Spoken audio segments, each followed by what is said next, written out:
Hello everyone, this is Vipreksha and I welcome you to my channel. आज के हमारे Dhandha unfiltered episode में we are having the founder and CEO of Refrens mister Naman sir. So इससे पहले कि हम podcast की शुरुआत करें, let us start with his brief introduction. Hey Preksha, thank you for having me. I'm the founder of Reference. We are building a neo banking solution for small businesses, essentially accounting software that connects to your bank and trying to enable a million businesses to do their banking and taxes faster than what they're doing right now. So we are, obviously present in India and about 20 other countries in Middle East and Southeast Asia. So that is the market that we are chasing. 4-year old into the business and a 60 people team based in Bangalore and Surat. So yeah, this is who we are.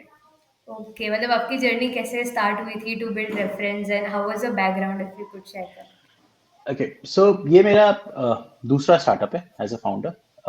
कुछ 2018-19 में हमने सोचा था ये करने का।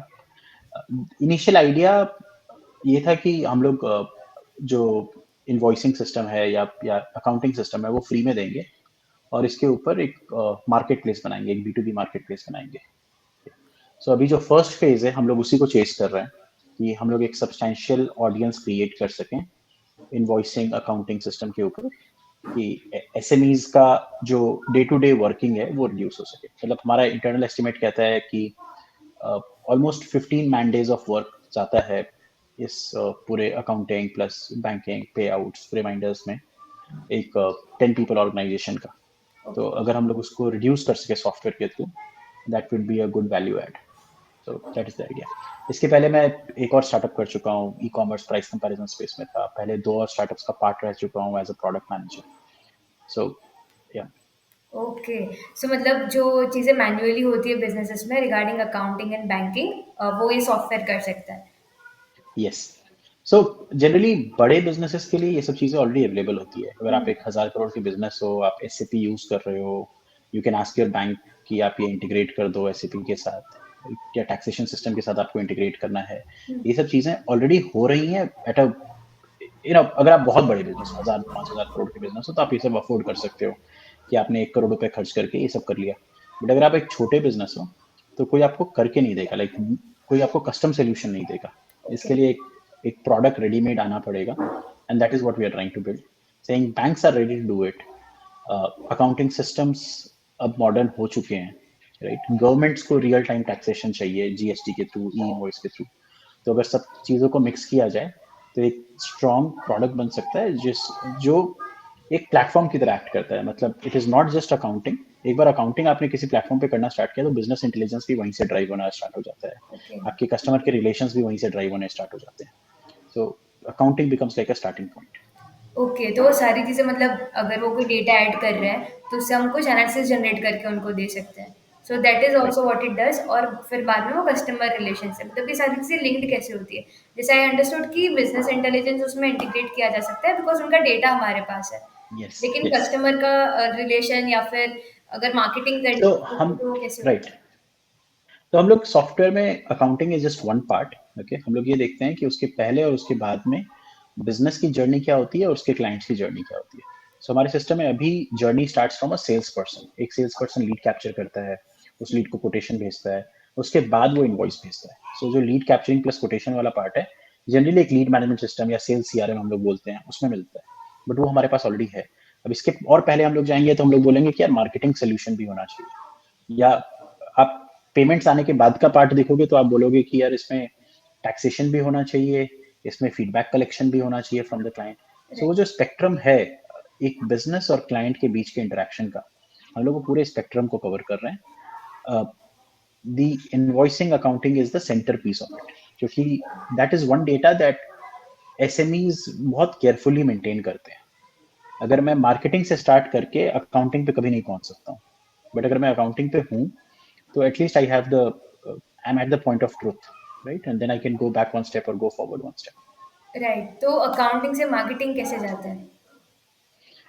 Accounting से marketing जाते हैं आपके कस्टमर्स, करंट कस्टमर्स का बिहेवियर देख करके। अगर आप लोगो डिजाइनर हो, मैं आपके अकाउंटिंग सिस्टम से with your permission I can analyse your data, okay, saying कि आप किस टाइप के कस्टमर्स को सर्व कर रहे हो।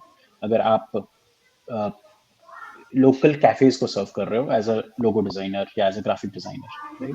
सो मैं आपकी मार्केटिंग उसके अराउंड कर सकता हूँ, चाहे वो इंस्टाग्राम पे ऐड दिखाना हो, चाहे करंट डेटाबेस में से नए यूजर्स को आपका डिटेल्स देना हो। बट अगर मुझे यही नहीं पता है कि आपकी करंट ऑडियंस कौन है, अगर मैं एक नॉर्मली किसी लोगो डिजाइनर, ग्राफिक डिजाइनर से जाके पूछूं कि तुम किस टाइप के कस्टमर सर्व करते हो, तो जनरली वो लोग आंसर करेंगे सब कुछ करता हूँ मैं। They tend to share more of their desire and intention rather than what has happened in the past, what they are successful at, right? किसी एग्जिस्टिंग बंदे के लिए भी ये सोच पाना कि यार मेरे मैक्सिमम कस्टमर्स तो कैफेज होते हैं और वो मीडियम क्लास वाले कैफेज होते हैं, ये सब डिटेल नहीं होता है। राइट। बट एक अकाउंटिंग सिस्टम को आप उसके उसके पीएनएल स्टेटमेंट बोलो या मैं उसके इनवॉइसेस के लिस्ट देख करके एक सिस्टम जरूर बता सकता है कि यार this is the kind of persona of the customer. तो इसी टाइप के कस्टमर को हम लोग को और चीजें दिखानी चाहिए, और एड्स दिखानी चाहिए या टारगेटेड मैसेजिंग दिखानी चाहिए, एक्सेट्रा। ओके, मतलब on the basis of transaction वो बता सकते हैं कि किस टाइप के कस्टमर को ये बिजनेस डील करता है। राइट। सो ऑलरेडी अगर आप ई कॉमर्स कंपनीज देखोगे, this is exactly what happens with e commerce companies, right. कि आप लिको लाइक ऑडियंस बोलते हो इंस्टाग्राम पे कि यार अगर एक बंदा ट्रांजैक्ट कर पा रहा है तो क्या फिर हम लोग वैसे ही कोई और लोगों को ढूंढ सकते हैं कि अपने डेटाबेस में, और इंस्टाग्राम आपको वही करके देता है।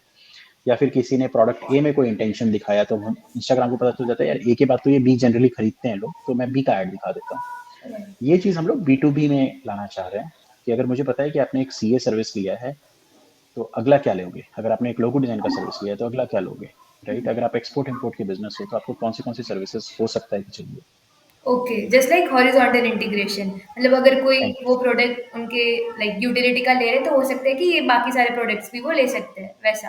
Right, right. ओके, तो वो पूरा लाइक अल्गोरिथम डिसाइड करता है, लाइक जो लाइक कोडिंग के थ्रू, या फिर किसी एक तरीके से हम पता लगा सकते हैं कि उनको ये सारी चीज़ों की भी ज़रूरत पड़ सकती है। इनिशियली बहुत ज्यादा मैनुअल एफर्ट लगता है, एक एक पर्सोना ढूंढ करके सोचना। Okay. At a very long term and a very large scale system machine learning के लिए थ्रू ये कर सकता है। बट इनिशियली वो सोचना भी कौन से पैरामीटर्स हमें चाहिए, वो ह्यूमन एफर्ट लगता ओके, ओके, मतलब वो पहले मैन्युअली डिसाइड होगा, एंड है। At a yes, large scale जैसे इंस्टाग्राम जैसी कंपनीज करती है वो अल्गोरिथम के थ्रू करती है। Yes, yes. Okay, okay. तो सर आपने जैसे जैसे अपना ग्रेजुएशन कंप्लीट किया उसके बाद का जर्नी बता सकते हो कि किस तरह से आपने स्टार्टअप्स के साथ वर्क किया और फिर कैसे आपने खुद का एक स्टार्टअप स्टार्ट किया? श्योर। सो ग्रेजुएशन के समय मैंने इंजीनियरिंग किया है, कंप्यूटर साइंस इंजीनियरिंग। और ड्यूरिंग ग्रेजुएशन मुझे एडवर्टाइजिंग में जाने का मन था, but this was 2008-9 recession at its peak, so I didn't get an opportunity. Online blogging start किया, वहां से I started working for FreeCharge as a product manager. Technically मैं फर्स्ट सेकंड जॉब, क्योंकि एडवर्टाइजिंग मैंने कुछ 2 हफ्ते के लिए किया था, फिर मुझे रियलाइज हुआ I am not really good at it, okay. so I kind of ran away from that job. And started working for Freecharge as a product manager, then moved to another startup called Zipdial. Zipdial later Twitter ने acquire कर लिया था, और उसके बाद फिर मैंने खुद का स्टार्टअप किया था 2012-13 में, ई कॉमर्स प्राइस कंपैरिजन के अराउंड। वो 2016-17 तक करके फिर उसको मैंने बेचा। उससे जो पैसे आए मैं फिर स्टार्टअप में इन्वेस्ट करने लग गया, बहुत सारे स्टार्टअप कंसल्ट करने लग गया। फिर 2017-18 के around is when I started thinking of this idea, saying services के around there are B2B services या स्मॉल एजेंसीज के around there is a huge void in the market. Software भी नहीं है उनके लिए, विजिबिलिटी भी नहीं है, तो इसमें क्या सॉल्व किया जा सकता है। Okay, okay. And that is how वो रेफरेंस का आइडिया इवॉल्व होते होते यहाँ पहुंच गया। ओके, सो मतलब आपने डायरेक्टली बैचलर्स के बाद यू जॉइंड अ स्टार्टअप और I guess FreeCharge yes, led by Kunal Shah, right? Yes. एकदम अर्ली स्टेज में, तो तब आपने डिसीजन कैसे लिया था कि after completing engineering you want to work into a startup, और लाइक जैसे कंफ्यूजन होता है स्टार्टअप में वर्क करना चाहिए या कॉर्पोरेट में, so how did you made your mind? So उस समय आई डोंट थिंक स्टार्टअप नाम का कोई वर्ड होता था 2010 में, मतलब नया नया वर्ड आया था। इंडिया में एक ही दो वीसी फंड्स थे, ज्यादा फंड्स नहीं थे। 2007 में फंडिंग स्टार्ट हुई है, मतलब वीसीज आना स्टार्ट हुए इंडिया में। और 2007 में मैंने इंटर्नशिप किया था एक स्टार्टअप में। ओके, उस समय मेरे लिए बस वो इंटर्नशिप था। इंटर्नशिप करते समय मुझे पता चला कि स्टार्टअप नाम का कुछ वर्ड भी होता है। ओके। टेक क्रंच वगैरह पढ़ना स्टार्ट किया। तब जब तक ग्रेजुएट हुआ तब तक बहुत नॉर्मल हो गया था, but I never saw my self कि मैं किसी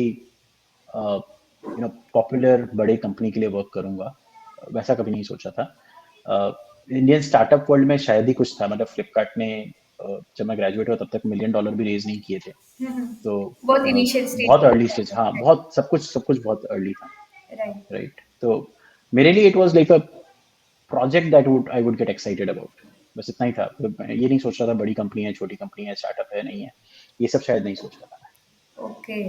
तो आप क्या सजेस्ट करोगे जो भी रिसेंट ग्रेजुएट्स हैं उनको, लाइक स्टार्टअप्स पे ज़्यादा फोकस करना चाहिए, like to join a startup और टू जॉइन अ कॉर्पोरेट, किस में प्रायोरिटी देनी चाहिए?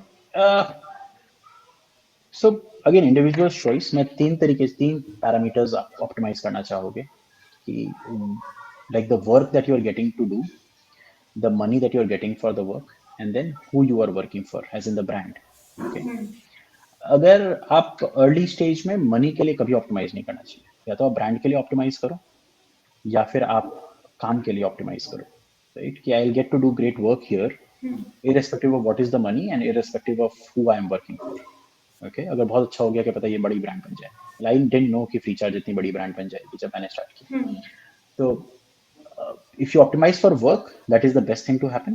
Okay. If you are optimizing for brand for couple of years, that is also good. कि अगर आज 2014-15 में कोई बोलता है कि अरे मैं फ्लिपकार्ट में काम करता हूँ, या फिर दैट्स अ आज ब्रांड, कोई, राइट। हाँ, पॉपुलर पॉपुलर कोई स्टार्टअप के बारे में बोले कि यार मैं यहाँ पे काम करता हूँ, तो there is some value of that, right. But never optimize for money. और जब आपको वर्क, इफ यू थिंक कि लार्ज कंपनी में आपको बहुत अच्छा काम मिल रहा है, depending on what your field is, right. Engineering graduates के लिए अलग हो सकता है, सीएस के लिए अलग हो सकता है। अगर लार्ज कंपनी में आपको अच्छा काम मिल रहा है तो आप वहां जाइए, right. But don't optimize for money, that's all, right. हम लोग फ्रेश ग्रेजुएट्स होते हैं तो लगता है यार we start judging based on कि किसको कितनी सैलरी मिल रही है, पैकेज कितने का लग रहा है, कॉलेजेस भी यही एडवर्टाइज करते हैं। Right. But that's a bad way to start a career. But जैसे अगर वर्क कल्चर हो गया या फिर उस काम को करने में मजा आ रहा है कि नहीं, like whether the work given is interesting और नॉट, वो मैं तभी पता लग सकता है when we join a company. और मतलब किसी तरीके से हमें किसी भी कंपनी में जब तक एसोसिएट नहीं हो पाते तब तक पता नहीं चलता। तो how do we decide? I think interview में वाइब मिल जाती है, राइट। आपको एक इंटरव्यू के प्रोसेस से ही पता चल जाएगा कि ये कंपनी कितनी ओपन कल्चर की है, नहीं है। एक चीज मैं जो एडवाइस करता हूँ बहुत लोगों को कि don't don't be one more person in the process. Like अगर आपके ही पोजीशन पे 100 लोग काम कर रहे हैं तो डेफिनेटली आपको वो कंपनी ज्वाइन नहीं करनी चाहिए, and this is where you would not join a large company, right. मगर आप कोई उस लार्ज कंपनी में कोई स्पेशल प्रोजेक्ट है, लग रहा है कि उस पोजीशन पे कम लोग हैं, एक ही दो लोग हैं या सिर्फ आप हैं, तो शायद अच्छा हो सकता है। But if you're just one amongst 1,000 people doing the exact same work, यानी कि प्रोसेसेस बहुत अच्छी तरह से डिफाइंड है राइट। और आपको हमेशा एट एन एवरेज ही देखा जाएगा, right. There is not much opportunity to outclass others or grow beyond a certain kind of work and certain kind of pay scale, right? So I would generally avoid it, right? But अगर एक छोटी company में you are the only one doing that work or it's a small team and आपको end to end पता है कि क्या visibility है, कि क्या हो रहा है, तो that is a good place to work. Generally पहले 4-5 दिन में आपको वाइब तो मिल जाएगी जरूर, ओके। आपको अच्छा लग रहा है कि नहीं लग रहा है। It's not about the place being good or bad, whether it matches you or not, that's all, right? और अगर नहीं लग रहा है it's okay to just leave, right. I've had enough people who work with me and एक दिन में 2 दिन में छोड़ के चले जाते हैं बहुत बार, लाइक मेरे प्रीवियस ऑर्गेनाइजेशन में या उसके पहले। हर ऑर्गेनाइजेशन में मैंने देखा है कि लोग 1 या 2 दिन में छोड़ के चले जाते हैं। शायद उस पर्सन के लिए स्पेसिफिकली वो ऑर्गेनाइजेशन सूटेड नहीं है, and that's absolutely fine. Right. Right. And as you mention कि अगर कोई एक ऐसा रोल मिल रहा है जो स्पेशलाइज्ड है, देन उसमें एक रिस्पॉन्सिबिलिटी वाला फैक्टर भी आ जाएगा कि you are responsible for some specific task, and वो बाकी सबसे अलग करता है, क्योंकि अगर सब वही कर रहे हैं और उसमें भी हम हाँ, वही कर रहे हैं तो कुछ डिफरेंशिएटिंग मेरा नहीं होगा। मेरा प्रॉब्लम बस प्रोसेस अगर डिफाइंड है, अगर वर्क बहुत अच्छी तरह से डिफाइंड है, तो there is very limited things to be done, and बहुत अच्छी तरह से डिफाइंड है and there are 1,000 people doing it, then definitely आपकी ग्रोथ की अपॉर्चुनिटी रुक जाएगी, ठीक है। राइट। क्योंकि अगर सब कोई 8 on 10 कर रहे हो, आप 8.5 कर लोगे क्या ही फर्क पड़ जाएगा, या आप 7.5 करोगे क्या ही फर्क पड़ जाएगा। राइट। सो करियर ग्रोथ थोड़ा सा स्लो हो जाएगा अगर आप ऐसा काम करते हो जो ऑलरेडी बहुत सारे लोग कर रहे हैं, and then I would also be concern about कि क्या आप ऐसे काम कर रहे हो जो 1,000 लोग ऑलरेडी कर सकते हैं, राइट। क्योंकि उस 1000 में आपको सब टाइप के लोग दिखेंगे, 1 year experience, 5 year experience, right? तो then that is a bigger problem. Right, right. And as you mention कि आपने इनिशियली डिफरेंट फ़ील्ड्स को भी एक्सप्लोर किया था, जैसे एडवर्टाइज़मेंट है। तो एक कॉलेज राइट। स्टूडेंट कैसे ये सारी चीज़ें एक्सप्लोर कर सकता है while in college? I think internships are a good way of getting exposure. Okay. Uh, Good internships, irrespective. I see a lot of people from premium institutes. They're trying to try and optimize for money even in internship. कि यार extra pocket money बन जाएगा। हाँ, but I think internship के समय आपको वो unparalleled चीजें एक्सप्लोर करने का, it's low cost for you also and low cost for your employer also, right. वो करना चाहिए। या फिर आई थिंक अभी networking on the internet is so easy.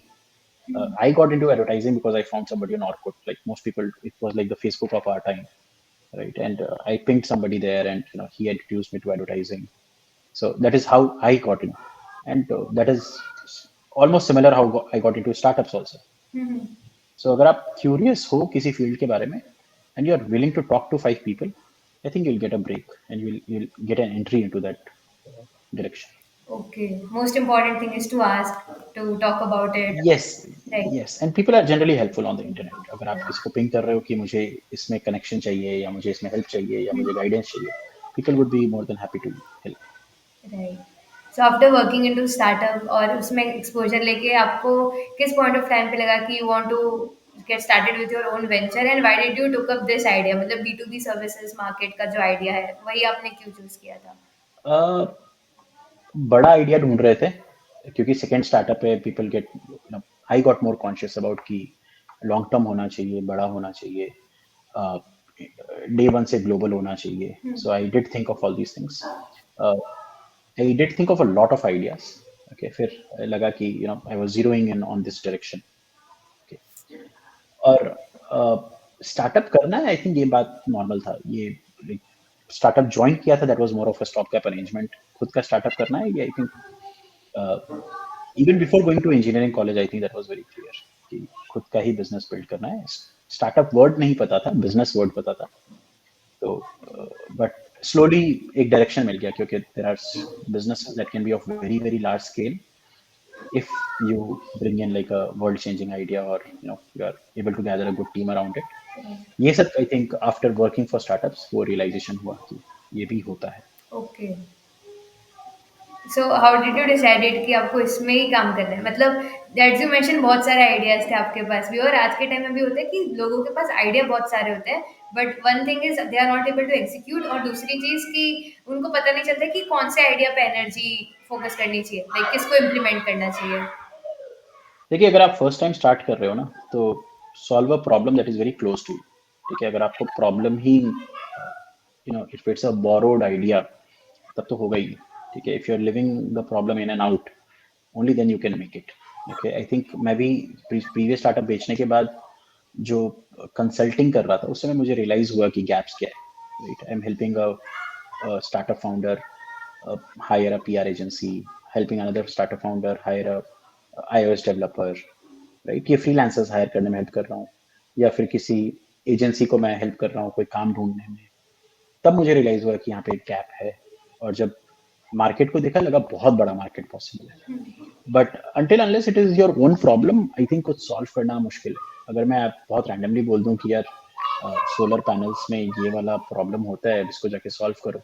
अब मैंने सोलर पैनल्स को जब तक टच एंड फील नहीं किया है, जब तक मैंने खुद वो प्रॉब्लम को एक्सपीरियंस नहीं किया है, it is difficult to commit 20-30 years of your life to that problem, right? But only if you think it is a I understand the problem and the problem is universal, then you would have the willingness to commit 20-30 years of your life to that problem. Right, मतलब the cases of implementing it will increase जब वो हमारा खुद का problem है and figure out कि काफ़ी सारे लोगों का एक Yes. टीम प्रॉब्लम है। यस, सो लोगों को खुद का प्रॉब्लम तो समझ में आ जाता है बहुत बार। मतलब मैं जब आइडियाज को रिव्यू करता हूँ, lot of people go wrong in sizing the market, saying कि उनको लगता है कि क्योंकि मुझे ये प्रॉब्लम, बहुत लोगों को प्रॉब्लम होगा। तो उसमें थोड़ा केयरफुल होना पड़ता है। You make sure you get external feedback. और दूसरा होता है कि हाँ, प्रॉब्लम बड़ा है, प्रॉब्लम रियल है, बट शायद पैसा बनाना मुश्किल है। राइट, आप वैल्यू क्रिएट कर दोगे, वैल्यू कैप्चर नहीं कर पाओगे। ऐसा भी बहुत सारे प्रॉब्लम्स होते हैं। तो ये तीनों चीजों आपको, again when you talk to people you will realize कि क्या possibilities है। सर वैल्यू क्रिएट और वैल्यू कैप्चर लाइक दोनों में डिफरेंस क्या होता है? अ, मैं अगर ज़ोमैटो हूँ और मैंने आपकी रेस्टोरेंट को एडवर्टाइज़ करके I got you some tables booked, okay, कि आपके 10 टेबल आज बुक हो गए, राइट? मतलब आजकल ज़ोमैटो कर पाता है क्योंकि पेमेंट ज़ोमैटो कंट्रोल करता है। But let's say 10 years ago आपने 10 टेबल बुक कर दिए, 10 में से 8 लोग पहुंच गए एक्चुअली रेस्टोरेंट में, राइट? तो रेस्टोरेंट के लिए वैल्यू क्रिएट हुआ, ओके। राइट। बट जोमेटो का पैसा कहाँ बनेगा, राइट? कभी कभी रेस्टोरेंट तो बोलेगा ठीक है मैं आपको 500 रुपए दे देता हूँ, आप एडवर्टाइज कर दो। अब 10 टेबल भरे या 8 टेबल भरे, जोमेटो में नॉट केयर। इस केस में वैल्यू जो क्रिएट हुई ना, वो 8 table worth of value create हुई, राइट? बट जो वैल्यू कैप्चर हो रही है वो 400-500 रुपए, वो शायद जोमेटो पे ऐड होता है या इंस्टाग्राम पे ऐड होता है, फर्क नहीं पड़ता, राइट? या किसी केस में रेस्टोरेंट डिनाई भी कर सकते हैं यार, लोग तो आए नहीं, मतलब मैंने तो उनके लिए टेबल बुक रखा था but nobody turned up, right? तो मेरा तो लॉस हो गया, राइट? ऐसा बहुत सारे केसेस में होता है कि वैल्यू क्रिएट होती है बट क्योंकि वो आपके ऊपर एट्रीब्यूट नहीं हो सकती है। जैसे कंसल्टिंग में होता है, आपने किसी को कोई एडवाइस आज दिया, 2 साल के बाद उसको उस एडवाइस से सक्सेस मिला, बहुत बार they can not come back to you and say वो आपके कारण ये हुआ था, राइट? जैसे कोई आपको म्यूचुअल फंड बेच के चला गया वर्सेस कोई दूसरा बंदा आपको सिर्फ बता रहा है कि ये वाला म्यूचुअल फंड लो, इसमें ज्यादा फायदा होगा, राइट? तो वैल्यू क्रिएशन होना राइट। और वैल्यू कैप्चर होने में ना एट्रीब्यूशन जरूरी है कि मैंने ये काम किया है, मुझे क्रेडिट मिलना चाहिए इस काम का। राइट। और बहुत सारे केसेस में फीडबैक लूप इतना बड़ा होता है या इतनी एम्बिग्यूटी होती है फीडबैक लूप में, या इतने सारे पैरामीटर्स होते हैं कि किसी बिजनेस पर्टिकुलर को पॉइंट आउट करना कि इस बिजनेस के कारण ये वाला प्रॉब्लम सॉल्व हुआ था, हेंस इसको पैसा मिलना चाहिए, वो बहुत डिफिकल्ट हो जाता राइट। है, ओके। राइट? और ये इस टाइप के प्रॉब्लम्स बहुत ज्यादा आते हैं। मतलब जोमेटो का दूसरा या तीसरा अटेम्प्ट है अभी टेबल बुकिंग के अराउंड। एयरबीएनबी के केस में बहुत बार होता है कि आपने एक्चुअली 5 राइड का बुकिंग जनरेट किया है, बट गेस्ट और होस्ट दोनों आपस में बात कर लेते हैं, बोलते हैं एक नाइट तो एयरबीएनबी के थ्रू कर लेते हैं, बाकी 4 नाइट हम लोग ऑफलाइन ले जाते हैं। राइट। वैल्यू क्रिएट हुआ, 5 नाइट्स वर्थ ऑफ बुकिंग का वैल्यू क्रिएट हुआ, वैल्यू कैप्चर नहीं हुआ, राइट, मतलब वो राइट? रेवेन्यू में अब कन्वर्ट नहीं हुआ, is it about that? Yes, revenue में कन्वर्ट नहीं हुआ for two reasons, either the the parties are not behaving in a good honest manner, or it is very difficult to attribute कि आपके कारण होगा हुआ। राइट। तो ये फिर, यस सर, यस सर। हाँ, सो जैसे क्लाइमेट चेंज के बहुत सारे स्टार्टअप्स हैं, राइट? ये बोल पाना कि यार मेरे साइकिल चलाने से शहर की हवा सुधर गई, ये बोलना बहुत मुश्किल है, राइट? अगर सब कोई साइकिल भी चलाने लग गए बहुत मुश्किल होता है। राइट। क्योंकि एट्रीब्यूशन प्रॉब्लम है, right? In a very very large scheme of things you are this small player, so बोल पाना कि आपके कारण कुछ इंप्रूव हुआ है, राइट। एंड बहुत सारे आइडियाज होते हैं, राइट? जहाँ पे वैल्यू क्रिएट होती है बट कैप्चरिंग नहीं होती है। राइट। तो सर ये जो कैप्चरिंग वाला पार्ट है, फिर वो जितने भी मार्केट प्लेस प्लेटफॉर्म है उनको ज़्यादा फेस करना होता होगा, बिकॉज वो जितना ज़्यादा लाइक लिस्टिंग प्रोवाइड कर रहे हैं, जैसे एयरबीएनबी है, तो उनके पास डेटा आ गया कि ये बायर है और ये सेलर है, तो सो यहाँ पे या। 2 पार्टी 3 पार्टी प्रॉब्लम है, okay? So Zomato और Amazon is a 3 party problem, right? There is a delivery boy, there is a seller and a buyer. But आप एयरबीएनबी और ओला उबर देखोगे तो it's a 2 party problem, there is a host and a guest, a driver and a passenger, okay, right? Two people are. तो जहाँ, हाँ, जहाँ 2 parties हैं वहां पे ये प्रॉब्लम ज्यादा बड़ी है, जहाँ 3 पार्टीज है वहां ये प्रॉब्लम नहीं एग्जिस्ट करती है, वहां बहुत इजीली सॉल्व हो जाता है। राइट, बिकॉज एक बार मेरे पास डिटेल्स आ गई, कॉन्टैक्ट डिटेल्स की, ये सेलर है, तो मैं डायरेक्टली उनको फिर कांटेक्ट कर लूँ, और हो सकता है मुझे नेगोशिएबल, मतलब वो प्राइस भी नेगोशिएट हो सके, बट वो प्लेटफॉर्म को कुछ फायदा नहीं होगा फिर उससे। उसने मुझे सिर्फ यस, डिटेल्स दिए, एंड फिर वो मैं सारे ट्रांजेक्शन सारे लाइक जो भी डिस्कशन है, I am taking it of the platform, तो उसमें तो यस। प्लेटफॉर्म का लॉस हो रहा है। Then how do they sustain कि ऐसे मार्केट में जहाँ पे वो इजीली कॉन्टैक्ट शेयर कर सकते हैं, तब भी they are able to grow? What is. नहीं, प्रॉब्लम होता है एक सर्टेन स्केल हिट करने के बाद, I think they can scare you into delisting you, right? जैसे the way Airbnb is fighting is saying कि हम आपको इंश्योरेंस देते हैं, $1 million का इंश्योरेंस देते हैं अगर कुछ गलत हो गया तो ये इंश्योरेंस के कारण शायद मैं एयरबीएनबी के थ्रू जाऊंगा। अगर मैं एयरबीएनबी से इंटरनेशनल ट्रैवल कर रहा हूँ, मैं कभी भी बाईपास नहीं करूंगा होस्ट को, मतलब प्लेटफॉर्म को बाईपास नहीं करूंगा। अगर मैं डोमेस्टिक ट्रैवल कर रहा हूँ तो शायद मैं बाईपास कर दूँ, right? But the fear that oh something wrong might happen, right? Right. And that gets the middleman some money to be made. Okay. So जो $1 million था, वो लोग जो बोलते हैं कि हम लोग इंश्योरेंस देंगे, I think that is saving them. Right? Okay. Similarly Ola Uber के केस में, if you are new to a city and it's like midnight and the driver says कि सर आप कैंसिल कर दो, मैं आपको डायरेक्टली लेके चलूंगा, you might get a little scared, right? Trust नहीं तो बिल्ड वैसे होगा। केसेस में रेस, बट अगेन वो ये होता है कि आप अगर कितना पैसा है बचाने को, लाइक अगर 100 रुपए की राइड है जहाँ पे 20 रुपया बचने हैं, आप भी बोलोगे कि यार क्यों कैंसिल करूँ, ड्राइवर भी ज्यादा इंटरेस्ट नहीं लेगा कैंसिल करवाने में। हम्म। बट अगर 1000 रुपए की राइड है जहाँ 200 रुपए बच सकते हैं, वहां पे दोनों पार्टीज बात करने लग हाँ, जाती मैग्नीट्यूड ज्यादा है उसमें। है। यस, तो ये अब लॉन्ग टर्म यही होता है कि आप जो होस्ट हैं जिनके कन्वर्जन रेट्स खराब है, जहाँ आपको लगता है कि यार ये तो प्रॉब्लम हुआ होगा, तो वहां पे सॉल्व हो जाता है। ओके। तो ये एक एग्जांपल था, एक हायरिंग कंपनी थी जो सक्सेस फी लेती थी। Only if the person is hired successfully, then only they will take a fee. तो ओके। वो लोग क्या करते थे कि जब भी कोई बंदा जॉब चेंज करता था, तो मतलब द एम्प्लॉयर वुड से, अरे तुम्हारे थ्रू तो हायरिंग हुई नहीं, राइट? तो वो लोग कैंडिडेट को पूछते थे कि यार तुम्हारी नई जॉब लगी है, तो एड्रेस दे दो तुम्हारा, and we will deliver a bottle of champagne for you, right? And जो कैंडिडेट होता था वो नए ऑफिस का एड्रेस देता था, right? And that became a proof for this recruitment agency, showing it to the employer, देखो जॉब ये बंदा अच्छी तुम्हारी कंपनी पैसा ज्वाइन किया है। है। एंड सो वैसी प्रूफ लेके आना, अगेन ये ऐसा नहीं है कि प्रॉब्लम ओवरनाइट सॉल्व हो जाएगी, हम्म। राइट? बहुत सारे मार्केट प्लेसेस हैं जहाँ पे ये problem, Upwork for example, Upwork में भी ये प्रॉब्लम होता है, जहाँ आप एक दो ट्रांजेक्शन करने के बाद ट्रांजेक्शन को ऑफलाइन ले जाते हो। राइट। ओके, तो कोई एक फैक्टर रखना पड़ेगा जिससे कि ये प्रूफ रीड हो सके कि इन्होंने हमारे ही प्लेटफॉर्म से लिया, और दूसरा कि ये वेरीफाई हो सके कि they are genuine and the transaction happened हाँ, on our platform. and which is a very big problem to solve for any kind of marketplace. This is a very very big problem to solve. Okay, generally if three people are involved, the problem automatically solve हो जाती है, हम्म। but if only two people are involved, it's very difficult. Okay. And another thing I observed in marketplaces, if we are starting up in marketplace domain, तो एक supply और demand side का constant balance लेके चलना पड़ता है। अगर supply बहुत ज़्यादा आ गया, जैसे फॉर एग्जांपल लिस्टिंग बहुत ज़्यादा है लेकिन कोई व्यूअर नहीं है, तो वो लिस्टिंग का यूटिलिटी नहीं रहेगा। तो Yes, लाइक yes, जैसे जितने भी अमेजोन है, फ्लिपकार्ट है, तो इनिशियली उन्होंने अपने इनिशियल कस्टमर्स कैसे रहे, जैसे you also work into the marketplace and B2B right. Solution. तो इनिशियली वो जो ग्रोथ का ऐसे बैलेंस है on the supply and demand side, वो आपने कैसे मेंटेन किया था? सो देखिए, हमेशा सप्लाई पहले आना पड़ता है। ओके, कोई चिकन एंड एग प्रॉब्लम नहीं है, लोगों को बाहर से लग सकता है, but always a supply has to come first. मतलब एक मंडी अगर आप लगा रहे हो, एक नया बाजार लगा रहे हो, तो पहले दुकान लगाओगे, उसके बाद कस्टमर्स आएंगे, राइट?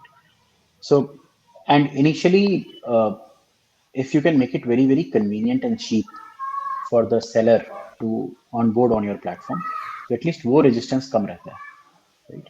एंड सेलर अगर है, आप ट्राई करो पूरा पूरा जो आपका इनकम है वो खर्च करो डिमांड लाने में। प्रॉब्लम इजी नहीं है सॉल्व करना, बट एक चीज ये होता है कि एटलीस्ट आप हाई डेंसिटी एरिया में जाओ। जैसे अगर स्विगी को डिलीवरी लॉन्च करना है और वो किसी टियर 3 टाउन के स्पार्सली पॉपुलेटेड एरिया में जाके करेगा, तो it will never work out, right? It has to be a metro city, very densely that's populated, why they only then it will work out, right? कि आसपास के 10 restaurant भी मुझे मिल गए, सबसे दिन में दो दो ऑर्डर्स भी हो रहे हैं, तो कुछ तो ट्रांजेक्शन मूव हो रहे हैं। सो पॉपुलेशन डेंसिटी बहुत ज्यादा मैटर करता है। कोई भी नया बाजार आप लगा रहे हो, नया मार्केट प्लेस लगा रहे हो उस केस में। एंड ये प्रॉब्लम सिर्फ इंटरनेट स्पेसिफिक नहीं है। हम लोग बहुत बार सोचते हैं कि if we create the infra, people will come. जैसे चाइना में आपने सुना होगा बहुत सारे घोस्ट सिटीज होते हैं, राइट? गुजरात में I think we are facing this with the diamond bourse and Surat, right? The building is ready, there's nobody who's coming to occupy the building, right? Because again it's trying to set up a new marketplace, एक नया बाजार बनाने की try कर रहे हैं। Similarly, I think there is this another town in western Gujarat, I forgot the name, port city, जहाँ पे पूरा इंफ्रा बन चुका है बट कोई वहाँ मूव नहीं कर रहा है, ओके। राइट? सो ये घोस्ट सिटी वाले प्रॉब्लम्स बहुत रियल होते हैं, और ये सबको प्रॉब्लम आता है कि इफ अगर पॉपुलेशन आने से पहले आपने इंफ्रा बना दिया तो इंफ्रा शायद वेस्ट हो जाए, और अगर पॉपुलेशन आ गई इंफ्रा नहीं बनाया तो शायद प्रॉब्लम हो जाएगा। In case of cities we've generally seen कि पॉपुलेशन आने के बाद इंफ्रा बनता है, and that is more sustainable, so you clearly know where to make the infra, right. Right? In case of marketplaces I think supply तो by default होना ही पड़ेगा, एंड डिमांड को लाने के बहुत सारे हैक्स हो सकते हैं, right? But one thing that one could be very careful is only bring like top quality supply. जैसे I think when Swiggy started, uh, they would only list restaurants जिनकी 3.5 से ज़्यादा रेटिंग थी Zomato पे. So Zomato already existed competitor as a dining. नहीं नहीं, so Zomato was a dining platform then, okay. right? Dine out के लिए use करते थे लोग, डिलीवरी नहीं था Zomato पे. हम्म। तो अगर उस आउटलेट का रेटिंग Zomato पे 3.5 से ज्यादा है तभी उनको स्विगी पे अलाउ किया जाता था. Okay. So I think that's a good barrier to have. Right, एक कि बार स्क्रीनिंग हो गई उसके थ्रू। हाँ, क्योंकि you don't want to complicate the problem too much. Hmm. यार एक तो मुझे डिलीवरी भी करना है, मुझे डिमांड भी लाना है, और मैं अब डिलीवरी कर रहा हूँ खराब रेस्टोरेंट्स की, तो वहां से कस्टमर सपोर्ट की क्वेरीज भी ज्यादा आ रही हैं. हम्म। तो तीन चार प्रॉब्लम को एक साथ नहीं अटैक करना चाहिए. Right, okay. So that's why they focused कि सो पहले हाँ, क्वालिटी। सप्लाई एकदम टॉप, हाँ, only top class supply initially and then things will start moving, okay. Right. और टॉप क्लास सप्लाई में कभी कभी अगर ऑलरेडी एग्जिस्टिंग डिमांड है, right, there are some popular outlets जहाँ पे अगर वो ऑनलाइन चले जाएं तो उनके पास ऑलरेडी डिलीवरीज आने लग जाएंगी, तो आप वैसे प्लेटफॉर्म्स के लेके आओ और शायद थोड़ा डिस्काउंट करके ट्राई करो. तो ऑलरेडी पॉपुलर है, अब डिस्काउंटेड भी है, तो शायद मैं एक नया सर्विस जोमेटो या स्विगी जैसा ट्राई करने को रेडी हूँ. That okay. Is how you attract, okay. That is how you attract new supply, new demand. Okay. Okay. And मतलब जो जैसे एक बार स्केल हो गया उसके बाद नहीं, जैसे एक लोकलाइज्ड मार्केट में कैप्चर कर लिया demand supply, if they want to scale it, तो वो स्केल अप कैसे होता है फिर? मतलब वो न्यू डोमेन में न्यू जगह पे हमें उधर का कोई आइडिया नहीं है। दो दो चीजें होती हैं स्केल अप में. या तो आप सेम सर्विस को स्केल करना चाह रहे हो to new geography, hmm. Right, कि अगर मैंने एक कैब हेलिंग सर्विस गुड़गांव में लॉन्च की, अब मैं नोएडा में करना चाहता हूँ, मैं अहमदाबाद में करना चाहता हूँ, बॉम्बे में करना चाहता हूँ. और दूसरा होता है कि अभी तो मैं कैब हेलिंग सर्विस हूँ, मैं अब फूड डिलीवरी भी इसी पे स्टार्ट करना चाहता दूसरा डोमेन, हूँ, राइट. ओके। राइट, कि new vertical versus new location. Okay. बहुत सारे केसेस में लर्निंग थोड़ी फ्रेश होती है, राइट. जैसे आप सोचो कि अगर आप ऑलरेडी एक अच्छा कैफे चला रहे हो एक one area of the city में, और अब दूसरे एरिया में आप खोलना चाहते हो, आपको ये पता है कि आपका मेन्यू सेम होगा, इंटीरियर थोड़ा सा सिमिलर हो सकता है, बट स्टाफ तो नया होगा. ऐसा भी हो सकता है इन द न्यू लोकेलिटी लोगों की चॉइसेस बहुत अलग है, तो आपकी इन्वेंट्री पूरी खराब हो जाती है, राइट. राइट। इन्वेंट्री मैनेजमेंट आपका खराब हो जाता है, ऐसा हो सकता है. तो सेम चीज होगा जब आप स्केल कर रहे हो, एक कैटेगरी से दूसरे कैटेगरी में जा रहे हो. फॉर एग्जाम्पल, जब फ्लिपकार्ट इनिशियली बुक डिलीवरी से स्टार्ट किया था, बुक्स सिर्फ डिलीवर करते थे, which are generally very cheap, right, 200 300 400 500. Right. तो अगर एक बुक खो भी गया तो 500 का नुकसान होगा. बट जब आप मोबाइल की डिलीवरी करते हो तो एवरेज में 15,000 का मोबाइल है, एक खो गया तो बहुत बड़ा नुकसान होगा, राइट। राइट. सो आपको फिर फ्लीट पे काम करना पड़ेगा कि आपकी डिलीवरी फ्लीट कैसी हम्म। है. एंड कुछ चीजें आपके पुराने एक्सपीरियंस से कॉपी हो सकती हैं इन द न्यू कैटेगरी और न्यू लोकेशन, बट बहुत सारी चीजें आपको जीरो से करनी पड़ेंगी. इसलिए आप देखते हो कि शायद अमेजोन है, बट कुछ कैटेगरीज में हम लोग दूसरे मार्केट प्लेसेस में जाते हैं, हम्म। राइट. शायद फैशन एंड उसने अच्छी तरह से क्रैक नहीं किया, इसलिए हम लोग नायका में जाते हैं. शायद मिंत्रा पे इसीलिए जाते हैं कि वो कैटेगरीज क्रैक नहीं हुई हैं. सो ज्वेलरी के लिए कुछ और ई कॉमर्स साइट्स चल रही हैं, फ्लिपकार्ट अमेजोन पे ज्वेलरी नहीं बिकते हैं generally. So it is a new thing every time, right. कोई रेस्टोरेंट के साथ भी हो सकता है कि एक सिटी में पॉपुलर है, एक दूसरे दूसरे सिटी के में नहीं है, साथ, राइट। राइट. तो and that is absolutely fine. आपने 5 कैटेगरीज लॉन्च की, अगर 4 भी सक्सेसफुल हो गई तो that's a big success. Right, because वो एक का लॉस हो, चार में रिकवर अच्छे से हो जाता रिकवर हो जाएगा. It's better to realize that वो लॉस मेकिंग है तो पहले ही आप शट डाउन करो, right. But to think that because books have worked and the next category will also work, or because Gurgaon has worked, Ahmedabad will also work, that is a wrong thought process. क्योंकि market का behavior completely अलग हो सकता है. है। Right. Especially India में, we think it is one market, but it's just a collection of very very large number of markets. User के behaviors बहुत अलग हैं. Only common thing being कि हमारी currency same है, right? From Jammu Kashmir to Kanyakumari, right. हमारी सिर्फ currency same है. हमारा cultural values, हमारे taxation systems, काफी अलग है। Local laws, okay. सब कुछ अलग हम्म। है, राइट. तो यू शुड बी रेडी कि the when we scale will have to fight these things. Right, मतलब इंडिया में इतनी डाइवर्सिटी है तो फिर हर एक जगह के लिए अलग अलग कुछ कस्टमाइज या फिर कुछ एक ऐसा फैक्टर रखना पड़ेगा जो उस जगह के सिचुएशन के हिसाब से चल सके। Yes. Then how did you expand globally? मतलब इंडिया का ही मार्केट इज सो डाइवर्स, जैसे अगर इंडिया के स्मॉल बिजनेसमैन हैं देन उनके रिक्वायरमेंट, उनका thinking, traditional way of doing things is so different versus बाहर के। तो आपने वो जो मार्केट है बाहर की कंट्रीज में वो कैसे फिगर आउट किया था? देखिए, हम लोग को ये करना था, ये हमें पहले ही दिन से पता था, राइट? कि software was built in a way that it can serve all kinds of customers. We did not spend a lot of time in trying to go international. अभी भी मैं बोलूँगा कि जो ऑर्गेनिकली कस्टमर्स आ रहे हैं, हम सिर्फ उनको ही चेस करते हैं। हम लोग बहुत कॉन्सन्ट्रेटेड एफर्ट्स अभी नहीं ले रहे हैं। ओके। और ना ही मैं ऐसा बोलूँगा कि I have a very large geography outside of India, right? India मतलब every other country apart from India is probably 1 or 2% of my market share, right? I mean my revenue share, and even in those countries I'm not like the number one, number two player. Okay, so it's still very initial days. uh, हमारे लिए बस एक hypothesis prove हुआ है कि we can serve the market. Okay, the software is ready for it, our team is ready for it, but we are not taking very huge bets right now. Otherwise see the right way is कि आप again new country है, जाके वहां पे बैठो, explore करो, culture समझो, partners ढूंढो, फिर एक्सपैंड करो। तरीका तो वही है, right. But everything else is just bonus, जो मिल जाए। बिकॉज वहाँ पे एग्जैक्टली क्या चल रहा है हम यहाँ पे बैठ के नहीं बता सकते, वहाँ की लैंग्वेज सो कैसी है, सारी चीजें। हाँ, कुछ कस्टमर्स मिल जाएंगे तो आपके लिए इजी हो जाएगा कि इट इज इजियर टू वो डिग बता डीप। दें, ऐसा होता है। हाँ, वो लोग बता देते हैं जनरली कि क्या प्रॉब्लम है, क्या शॉर्टकमिंग्स हैं। If you keep listening to your customers तो शायद आप क्रैक कर पाओ। Okay, in different markets. Yes. Okay. तो जब आपने स्टार्ट किया था तब आप क्या चैलेंजेस फेस करते थे, और अभी जैसे आप और एक्सपांड करो तो अभी आप क्या चैलेंजेस फेस करते हो? जब स्टार्ट किया था I think it was more specific कि प्रोडक्ट में ये फीचर अच्छा है कि नहीं, uh, ये फीचर कितनी जल्दी बन पाएगा, right? That is how we looked at the problem. I think at this scale everything is a people problem, right? कि can I hire good people, can I retain good people, can I make my people a little more efficient, everything boils down to that, right? So एक अच्छी story telling skill कि मैं और ज़्यादा से ज़्यादा लोगों को जोड़ पाऊँ अपने साथ, चाहे वो इन्वेस्टर्स हों, कस्टमर्स हों या एम्प्लॉयज़ हों, और अगर कोई जुड़ गया है तो उनको रिटेन करना। रिटेंशन का बस वही है कि can you be the same every day, right? Can you be जब आप 10 लोगों की टीम थे तभी भी आप में उतना ही एंथुजियाज्म था, वही वर्क कल्चर था। अभी 50-60 लोगों के लेवल पे भी आप उतने ही एंथुजियास्टिक हो, उतना ही अच्छा वर्क कल्चर मेंटेन कर पा रहे हो। Same with customers, right? जब आपके पास सिर्फ 10 कस्टमर थे, आपकी कस्टमर सर्विस बहुत अच्छी थी, क्या आप 10 लाख कस्टमर के स्केल पे भी वो कर पा रहे हो, right? Right. And same with the other external parties, whether it's distribution partners, it's investors.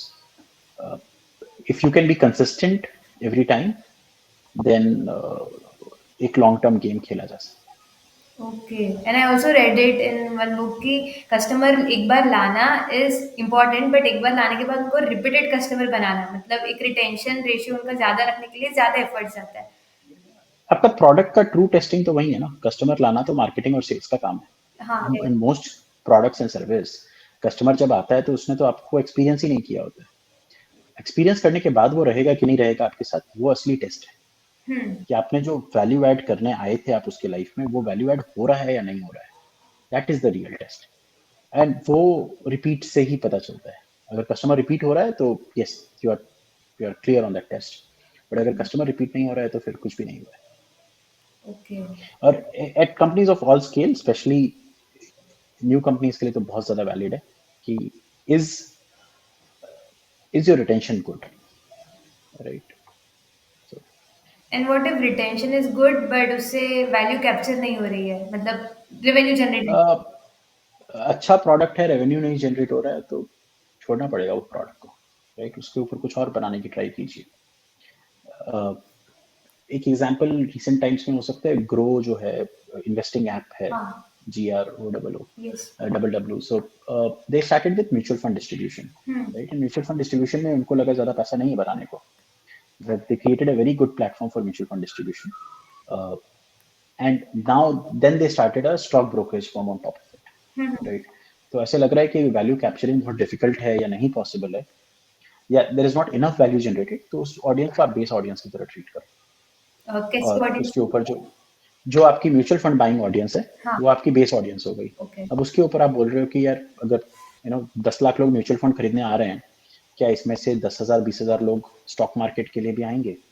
क्या उसमें से कुछ लोग बाकी इन्वेस्टिंग भी मेरे थ्रू करेंगे, कुछ लोग बैंकिंग भी मेरे थ्रू करेंगे? हम्म। तो आप कुछ और डायरेक्शन में सोचना स्टार्ट करो। But this is generally a good problem to have कि आपकी रिटेंशन बहुत अच्छी है।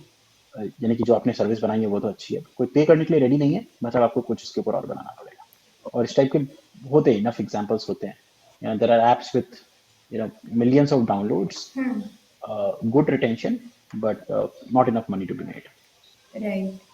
सो उसमें जो एग्जिस्टिंग यूजर बेस है उसके ऊपर कुछ वैल्यू एडिशन उनको देना पड़ेगा, लाइक यस, बेस बना वही वही टू ऐड तरीका है, वही समथिंग न्यू तरीका है। To the same thing. Yes, yes. Okay, and what if that new doesn't work? Like अगर वो न्यू चीज ऐड की और उसे जो पुराने यूजर बेस थे वो चले गए, प्लस कुछ वैल्यू उससे अगर क्रिएट नहीं हो रही है, तो उस केस में तो पुराना जो सेटअप था वो पूरा चला गया। वो नहीं, वो फिर नहीं हो पाएगा, क्योंकि आप जो एक्सपेरिमेंट करने निकले थे वो फेल हो गया। जब आप एक्सपेरिमेंट कर रहे हैं तो आपने करंट यूजर बेस को बेट किया था। हम्म। अब आप बोल रहे हो करंट यूजर बेस भी चला गया, technically you don't have anything, you just have a team, right? Right. So you don't have a product with a retained user at that time. So I think ये सब चीजें start करने से पहले हमें क्लियर होना चाहिए कि क्या वैल्यू कैप्चरिंग को है या नहीं है। This shouldn't come as a surprise कि there is no value to be captured. Okay, तो स्टार्टिंग से कैसे पता होगा कि वैल्यू कैप्चर होगा कि नहीं? If you talk to enough people, hmm. Okay, पहले तो आप देखो वैल्यू लगाओ अपनी, क्या वैल्यू आप क्रिएट कर रहे हो, हम्म। राइट? अगर आप किसी somebody who is worth say 1,000 rupees an hour, okay, और उसका आप 10 घंटे बचा रहे हो साल का, हम्म। तो आप technically 10,000 rupees of value create कर रहे हो। राइट। 10,000 रुपीज ऑफ वैल्यू अगर कोई सॉफ्टवेयर क्रिएट करेगा, तो बेस्ट केस वो 1,000 रुपए चार्ज कर सकता है, बट इन मोस्ट केसेस वो 200 से 300 रुपए चार्ज कर पाएगा, ओके। राइट? तो आप पहले ये, if you're saving time, you're increasing revenue, you're increasing profit, कुछ तो कर रहा होगा ना आपका प्लेटफॉर्म। हम्म। तो आप ये सोचो क्या कर रहा है और उसकी वैल्यू कितनी है, राइट? अगर आप बोलो कल को कि यार मैं एक लो पेड वर्कर है, सपोज 100 रुपीज पर आवर पे कोई वर्कर है, उसका मैं साल में 100 घंटे बचा देता हम्म। हूँ, राइट? अब 100 घंटे बचाने का 10,000 रुपए कीमत है, बट उसके लिए पे कौन करेगा? उस सॉफ्टवेयर के लिए कोई नहीं पे करेगा, क्योंकि वो खुद वो सॉफ्टवेयर खरीदेगा नहीं। उसका एम्प्लॉयर सोचेगा नहीं कि इस आदमी का मैं 100 घंटे बचा लेता हूँ तो कुछ फर्क पड़ेगा मेरी लाइफ में, हम्म। राइट? ऐसे सॉफ्टवेयर 100-200 रुपए साल से ज्यादा वर्थ नहीं हो सकते हैं, राइट? राइट। वर्सेस आप बोल रहे हो कि यार आप किसी डॉक्टर का दिन का 2 घंटा बचा दोगे, हम्म। और उस 2 घंटे में वो एक्स्ट्रा क्लाइंट्स को देख सकता है, एक्स्ट्रा पेशेंट्स को देख सकता है। तो सडनली आप सिर्फ टाइम नहीं बचा रहे हो, आप रेवेन्यू भी इंक्रीज कर रहे हो। नाउ इफ योर सॉफ्टवेयर, मतलब एक डॉक्टर आप मान लो कि is worth at least 10,000 rupees an hour, hmm. Right? या 5,000 रुपीज एन आवर, उसका आप 100 घंटे बचा दिया, आपने 5 लाख रुपए का वैल्यू क्रिएट किया। हम्म। अब आप डॉक्टर से आराम से आप 10 या 15 हजार रुपया साल का मांग सकते हो। राइट। ओके। तो वो मेजरिंग वेरी बहुत इंपॉर्टेंट है, और उसमें आपको फिर सब कुछ हो जाएगा कि अल्टरनेट क्या है, बाकी लोग किस प्राइस में बेच रहे हैं। Hmm. And once you crack this, and this is important, as in जब आप बोलते हैं ना मार्केट साइज क्या है, हम्म। मार्केट साइज का मतलब ये नहीं होता है कि कितने लोग मेरा सॉफ्टवेयर यूज करेंगे। मार्केट साइज हमेशा डॉलर टर्म्स में देखा जाता है। जैसे अगर आप बोलो कि 1 मिलियन लोग इंडिया में यूज करेंगे वर्सेस 1 मिलियन लोग अमेरिका में यूज करेंगे, बहुत डिफरेंस है दोनों बातों में, राइट? इंडिया में 1 million will pay x, America में will pay 3x, right? So market size हमेशा आप डॉलर टर्म्स में जब आप देखना स्टार्ट करेंगे, अगर आप डॉलर वैल्यू पे अराइव ही नहीं हो पा रहे हो, तो I think you have not worked enough on that idea.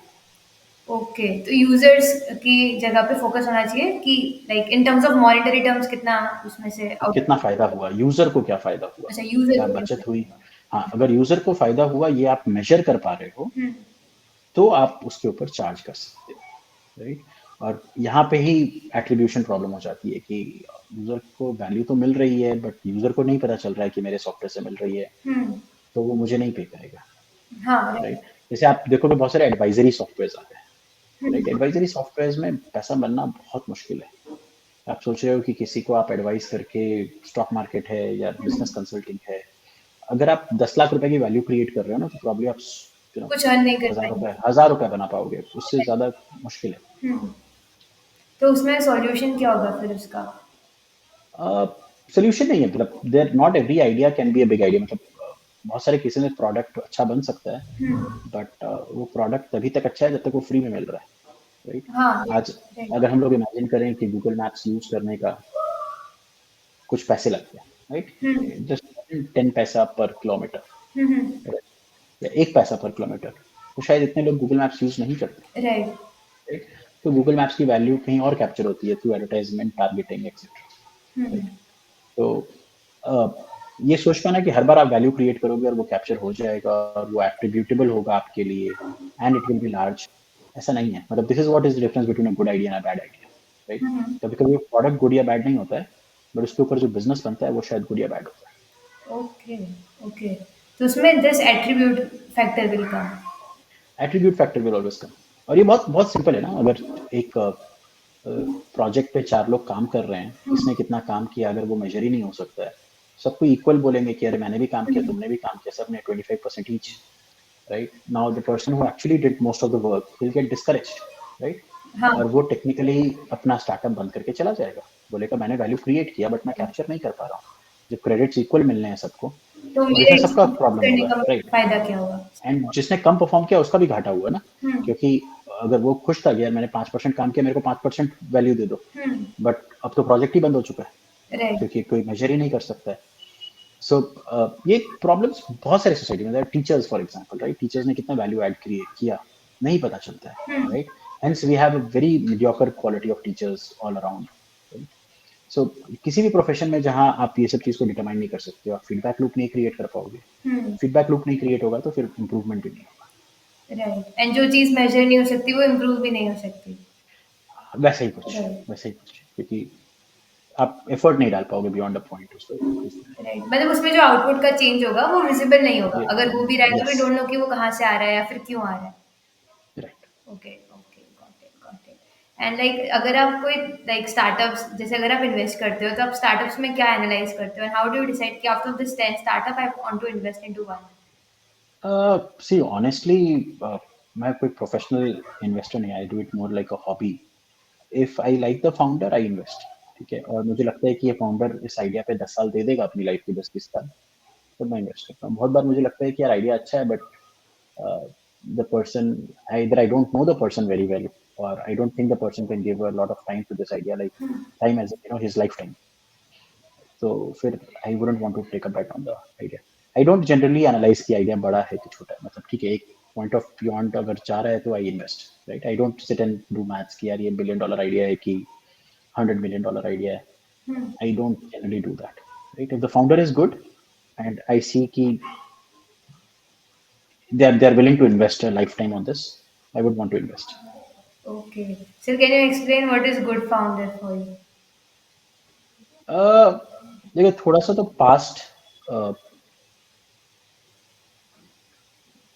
Past affiliation से पता चलता है, right? If they worked on a good project in the past, meaning they work for a good employer sometimes. If they want to good institute, right? That might be a sign of a good founder.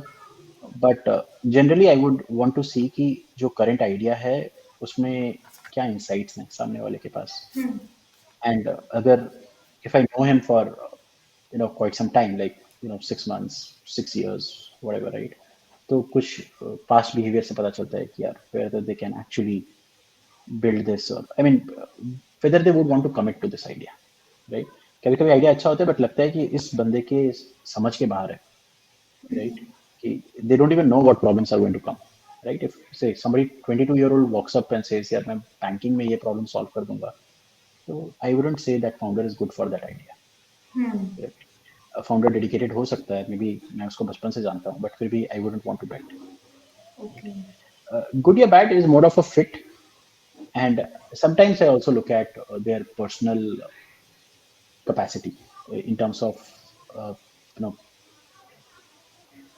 actually smart है कि नहीं, right? Something in the past that proves that they are smart, and personal runway है कि नहीं, right? और If you are financially अगर आप बहुत ट्रबल में हो, तो I don't think you should do a startup, right? मैं क्योंकि कंपनी का रनवे खत्म हो गया तो चलेगा, बट अगर आपका पर्सनल रनवे खत्म हो गया फाइनेंशियली तो आप डेफिनेटली गिव अप कर दोगे, राइट?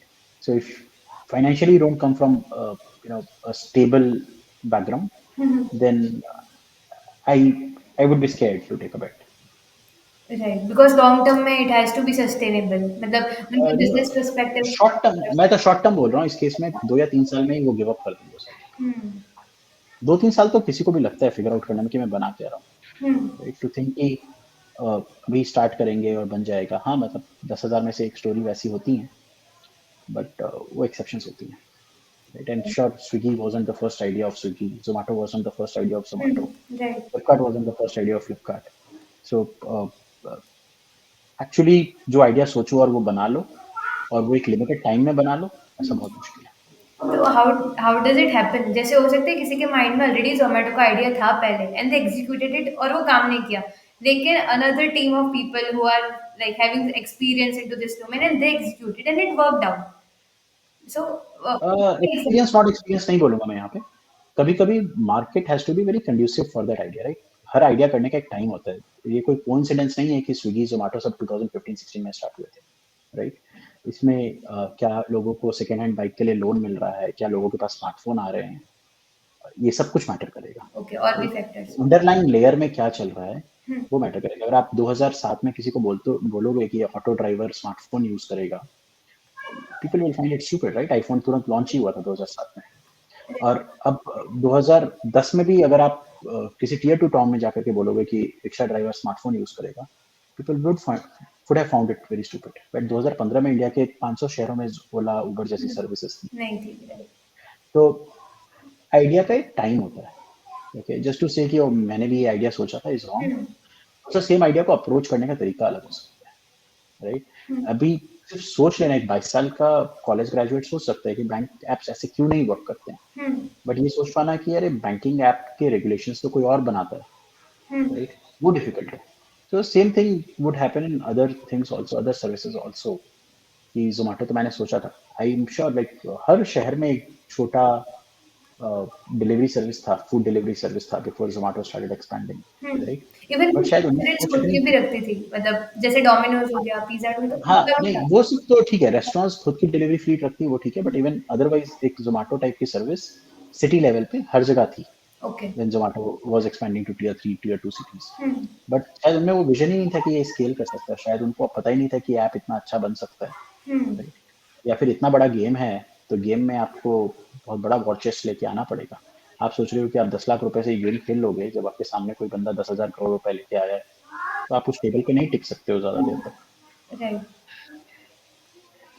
आई थिंक वही वो ये बोलना कि मेरे को भी ये आइडिया आया था, आई थिंक सबको सब टाइप के आइडियाज़ आते हैं, right? But when you look at the nuances, तो वो आइडियाज़ बहुत डिफरेंट होते हैं। राइट, बिकॉज इट हैपेंस कि जो आइडिया दिमाग में आया था, started working on it, and वो आइडिया किसी दूसरी कंपनी ने स्टार्ट किया and it work very well. Timing matter करता है और फाउंडर की स्किल मैटर करती है। इट्स एंड वो उस बात का क्रेडिट लेकर के कुछ नहीं होगा, you only feel bad about it. Right, and there is nothing tangible that can be done अगर ऐसा सच में हो गया तो। जाके ज्वाइन कर लो उस टीम को, if you are really passionate about that idea. Hmm.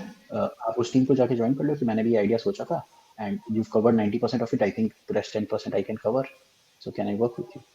Okay. I have done that in the past, okay? अच्छा। One of the startups that I work for, मैंने कॉलेज टाइम पे उस आइडिया पे काम करना स्टार्ट किया था। हम्म। मिडवे आई रियलाइज्ड कि I don't know how to take it to the next level, hmm. Right? And when I found a different team working on it, I quit my current job. I joined that team saying ये idea पे मैं सोच चुका हूँ enough, शायद I'll be excited about working on this idea.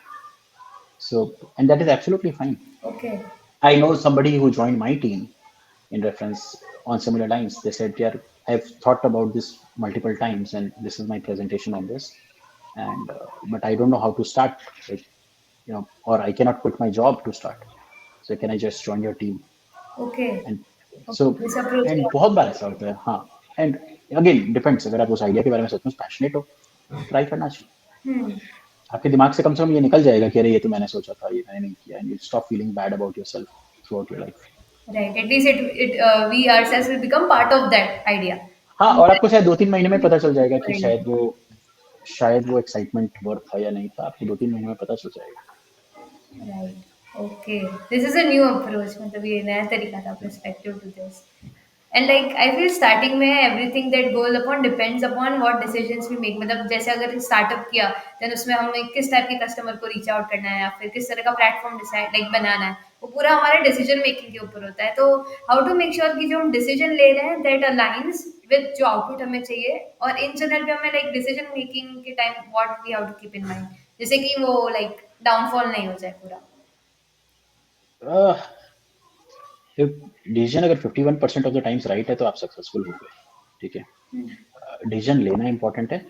Wait, if you keep waiting कि मेरे पास enough data नहीं है डिसीजन लेने के लिए, दैट इज रॉन्ग, ओके।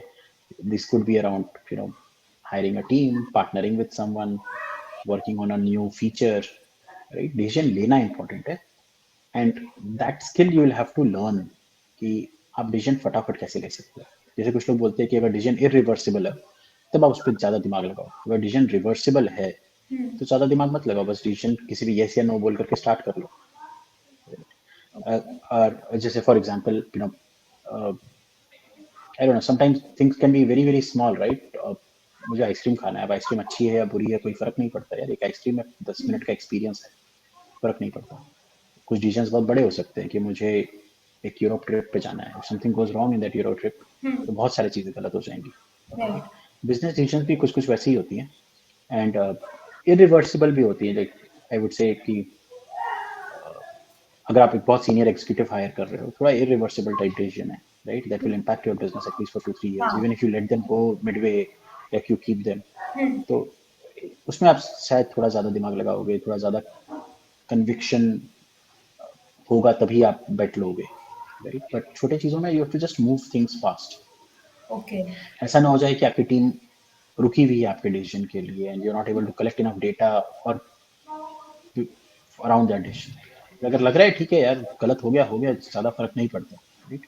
एक 10 करोड़ के सेटअप में लाख रुपए का फीचर आप बना रहे हो, गलत हो गया कोई बात नहीं, नेक्स्ट फीचर बनाते हो। तो बट फॉरवर्ड जाना इंपॉर्टेंट है, राइट, कि आपने डिसीजन लिया वो ज्यादा important okay. And one way is to think कि क्या वो रिवर्सिबल है या इरिवर्सिबल, मीन्स अगर वो इरिवर्सिबल है तो सोच के लेना पड़ेगा, और अगर रिवर्सिबल है तो उसका इम्पैक्ट कुछ लॉन्ग रन पे नहीं पड़ेगा। Did I understand correct? है। Yes yes yes.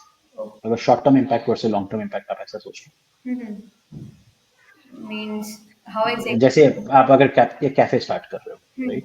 अब कैफे में वॉलपेपर कौन सा शेड का लगाना है, 20-25 हजार का लॉस होगा अगर आपने गलत भी कर दिया तो, राइट। और रिवर्सिबल है डिसीजन, यू कैन ऑलवेज हाँ, चेंज। चेंज कर सकते हैं, राइट। कैफे का लोकेशन कहाँ होगा ये चेंज नहीं हो सकता इट है, इज इरिवर्सिबल। राइट। ओके। हाँ, the cost of changing that decision is very very high, right. True. तो वैसे ही आपको कौन सी कैटेगरी से स्टार्ट करना है एक न्यू मार्केट प्लेस, वो बहुत बड़ा चॉइस ओके। ओके। है, राइट। तो ये सब चीज़ों पे आपको ज़्यादा केयरफुल होने की जरूरत है। But there are things that are small, right, कि स्टार्ट करते हैं चलो देखा जाएगा क्या होगा आगे, टू एक्सपेरिमेंट। राइट। राइट, जैसे अब कोई कोई बहुत ही ऑब्जेक्टिव चीज़ों के लिए आप वेंडर ढूंढ रहे हो, right, where you can clearly figure out later कि ये वेंडर अच्छा है कि नहीं है, तो उस केस में you should just start, because आपको पता है 2 दिन के बाद तो आपको रिजल्ट मिल ही जाएगा, right. So again, but decision लेना इंपॉर्टेंट है, राइट। And okay. यस मतलब going one step forward, just not thinking yes of decision but executing the decision that we take. Yes yes okay. Okay. And last में फिर वो output से पता चल जाएगा was it in right direction or not. Yes. Okay. Okay. And how do this company integrated, जैसे अगर जोमेटो को आज यहाँ पे लाइक इंडिया में फॉर एग्जांपल, और उनको बाकी जगह पे एक्सपांड करना है, so like one way is to expand there and get to know कि उनको क्या रिक्वायरमेंट है और उस हिसाब से काम करना, वर्सेस दूसरे पार्टनर्स ले ले जो वहाँ के खुद के हैं। तो ये डिसीजन कि नहीं मुझे इस कंट्री में नहीं इस कंट्री में जाना है, या फिर इस लोकेशन पे नहीं इस लोकेशन पे लेना है, वो कौन से फैक्टर्स पे डिपेंड करेगा? जैसे इन दिस पर्टिकुलर एग्जांपल दो चीजें जज की जाएंगी कि जोमेटो जिन मार्केट्स में ऑलरेडी है और जो नया मार्केट क्वेश्चन में है, उन मार्केट में सिमिलैरिटीज कितनी है, राइट। जैसे जोमेटो, और दूसरा है मार्केट की साइज, ओके। सो अगर जोमेटो इंडिया में ऑलरेडी है और हमारे पास दो ऑप्शन है कि हम नेक्स्ट कनाडा में लॉन्च करें या मलेशिया में लॉन्च करें, हाँ, दे हैव ऑप्शंस, तो right. Most likely they will launch in Malaysia first, saying that Malaysia के यूजर का बिहेवियर इंडिया से सिमिलर है, so we know how to build for them. B, Malaysia is a large enough market, not the largest market, but large enough market, right? Similarly अब Canada को देखोगे, बोलोगे यार Canada market तो बहुत बड़ा है, बट पॉपुलेशन डेंसिटी बहुत लो है, तो राइट। बहुत सारे हमारे चीज़ें काम नहीं करेंगे वहाँ पे, राइट? और हम जिन फैक्टर्स पे हमें बेचना आता है शायद वो वैलिड ही नहीं है कनाडा में। So you would want to see कि कितना ओवरलैप है between what you currently have versus what you need to build, and if you win, कितना कितना जीतोगे आप, लाइक मार्केट का साइज कितना बड़ा है, कितना कवर राइट? कर सकते आप बोल सकते हो कि आप मलेशिया और नेपाल सेम है, right, in terms of user behaviour, हैं? राइट। बट नेपाल में there is a very small market to be captured. तो अगर नेपाल में आप नंबर 1 भी हो गए तो भी कुछ नहीं मिलेगा आपको, राइट? और मलेशिया में शायद आप नंबर 2 भी हो गए तभी भी आपको बहुत कुछ मिल जाएगा। Right, right. वो यही फैक्टर है कि आपको जज करना चाहिए। Okay. Okay, got it. And sir, any advice that you would like to give to budding entrepreneurs? Start कर लो बस, मतलब don't sit on the fence thinking कि कब स्टार्ट करना है, एंड इनिशियल डेज में just work on a very good experience, right? I mean, obviously do your Excel sheets so that you know you want to make a long-term bet in this direction, and then just work on a very good product experience. If you do that well, वो कभी waste नहीं होगा, and that capability to build a great experience, that capability will stay with you for lifetime, irrespective of what happens to that product or the startup. And if you're chasing a large enough market, and large सबका definition अलग होता है large का, तो आप motivated feel करोगे at then कि if I win there is a big change that I can drive. But छोटे मार्केट में घुसना सबसे बड़ा गलती होता है, क्योंकि आपको पता ही नहीं चलता है कि मार्केट खराब है या आपका प्रोडक्ट खराब है। Right. Okay. तो that's, and this is at least one thing that I've seen most people don't account for, right? They don't spend a lot of time on understanding, and understanding the market size also tells a lot about your understanding of the world. अगर आप सोचते हो कि पूरी दुनिया black coffee पीती है just because आपके आसपास के 20 लोग ब्लैक कॉफी पीते हैं, राइट? पूरा assumption तो गलत ये है। पूरा अजम्पशन शायद गलत हो सकता है, Right. राइट? एंड यहाँ पे अजम्पशन कभी ट्रू और फॉल्स तो होता ही नहीं है, Hmm. Right? It's a scale कि यू नो आपने 100 गेस किया था आंसर 1 है, Right. या आपने 1 गेस किया था आंसर 100 है। Right. Okay. Sure, so Yes. We done? Yes, yes, we are done. Thank you so much for your sure, time and all the insights that you could share. Sure, It was a great conversation with you. And to the viewers, if you know any budding entrepreneurs, make sure आप इस video को उनके साथ ज़रूर से ज़रूर share करना। और अगर आपने इस चैनल को अब तक सब्सक्राइब नहीं किया है, then do it right away. Thank you so much, sir, for your time.